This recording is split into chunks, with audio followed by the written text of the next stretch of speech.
Hello, রীতি ma'am. কি হয়েছে গো, তোমার মন খারাপ মনে হচ্ছে? আর বলো না, আমি খুব মুশকিলে পড়ে গেছি গো। এ মা, কি হয়েছে? তুমি তো খুব সুন্দর গো, তুমি তো সব কিছু মানে ভালোই করো, কি হয়েছে আবার? আর বলো না, ওই আমি একটু না শঙ্খ বাজিয়েছিলাম, মানে বাজাইনি, কিন্তু শঙ্খ শঙ্খটা বাজানোর অ্যাক্টিং করেছিলাম। বাঙালি বউ, খুব সুন্দর করে সেজে গুজিয়ে, তোমাকে দেখেই ভক্তি শ্রদ্ধা হতো। খুব সুন্দর তুমি অভিনয় করতে পারো, তো এটা তুমি কি করে ভুল করলে গো? তুমি তুমি তুমি শঙ্খ বাজাতে পারো না?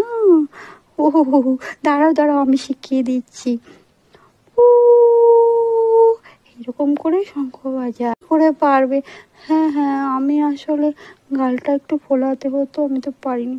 ও, বেশি ফুলবেও না মনে হয়, তাই না? আর কি করবে বলো? তাহলে এবার কি করবে? সেই আমি একটু ভেবে আমি একটু ভেবেছিলাম আমি সবার মতো একটু, আমি এই ব্যাপারে একটু সম্মান টম্মান করবো, জানাবো আমার দুঃখটা জানাবো, কিন্তু এরকম আমি ধরা পড়ে গেলাম গো। গো, আর কি করবে বলো? ঠিক আছে, রাখছি গো।